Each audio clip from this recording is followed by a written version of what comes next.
All right, hey, what up, YouTube, TikTok, wherever you see this channel messages. Today is a channel message. All right, so per usual, please take these messages with a grain of salt. These messages are not for everybody because some of these messages be crazy, like crazy. So I don't want this to be anybody's messages, but hey, here we go. I am very obedient. I try to be. So when I get these messages, and I be like, whose messages is this? Am I crazy? Am I insane? But then I gotta think like some of this shit be coming to pass. So hell no, I'm not. Anyway, here we go. So first off, I got Europe, specifically France, Italy, Rome, Florence, specifically. Your name could be Flo, Florence, Florissa. I don't know. Your name could be Italy. Your name could be Rome. These could be your names, okay? The Golden Age. You could be a history buff like myself. I love a little history lesson. You could be fascinated by the Golden Age. Specifically, the Medici dynasty. I could be butchering this name. But hey, I'm trying here. So the Medici dynasty. All right, so let me give you a little synopsis of this family. Here we go. Okay, the Medici family was a powerful banking and political dynasty in Italy. Best known for ruling Florence, sparkling the Italian Renaissance. Oh, sparkling. You could be drinking like sparkling champagne. What the fuck? Okay. Sparking the Italian Renaissance and producing 4 popes. There could be some type of banking power family. These people could be this is political. This could be some political shit. You know, my messages can be downright political. And if that's what the messages is trying to tell me to tell you, hey, it is what it is.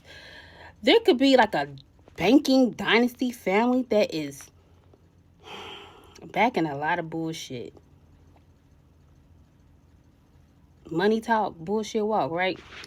But I don't know. They could be then I see hidden rule. They could be trying to take control over country. I'm in the United States. So go figure. So, using massive wealth to guide politics quietly from behind the scenes. Okay, grifters. But this will end. Every dynasty, I feel, has a fall from grace. And I done channeled that before. So, but yeah, you could be fascinated with the Golden Age. I'm big at pattern recognition. It's probably neurodivergence in me, but hey, pattern recognition may be a thing. Neurodivergent may be a thing for you. Doesn't have to be. Just throwing it out there. Then I got the birth of Venus. Sandro Bonatelli, born in Florence, Italy. So May 1st could be significant. May 17th could be significant. Okay, so one of his known paintings is The Birth of Venus. All right. Okay, so the meaning behind the Birth of Venus. It centers a divine love, rebirth, and the classical ideal of beauty. All right, this is housed in Uffizi Gallery. So some of you could be going to Florence, Italy, and that's where that is located. Some of you could be visiting in just a big, you have a fascination with art. All right, especially around the Renaissance time, the Golden Age. But either way, the The painting portrays the Roman goddess Venus arriving ashore on a scallop shell after her birth from the sea. Philosophical meaning and mythological. Mythological? I feel like I'm saying that shit wrong. Anyway, meaning is divine and earthly love. Renaissance Neoplatonic philosophy interpreted Venus in two ways. She represents earthly, physical passion as well as a higher divine and intellectual love that uplifts the human soul towards spiritual truth, rebirth, and hope. Painted during the Italian Renaissance, the work symbolized a culture rebirth or awakening, moving away from medieval traditions and welcoming classical learning, human progress, and fresh hope. Now, I'm about to go back. All right, but purity. I'm gonna read that, and then I'm gonna go back to something I need to read. Venus is poised in a classical modesty stance, which links her physical beauty to spiritual purity and grace. Okay. All right, so I'm gonna go back. Hold on. Okay, so a little small breakdown for the birth of Venus.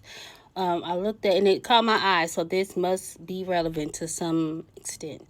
All right, so it embodies the rebirth of civilization, a new hope, geopolitical, social, and cultural shift, which occurred after the Middle Age. Once again, the golden age, and I feel like there is a significance in that because there may be like a shift as of right now in this age, in this time, whether it's cultural, social, or geopolitical, all the three. All right, so remember that. Now, like I said, you may be into the Medici dynasty, significant Alessandro Medici, who I think was around 1532, where he ruled that dynasty.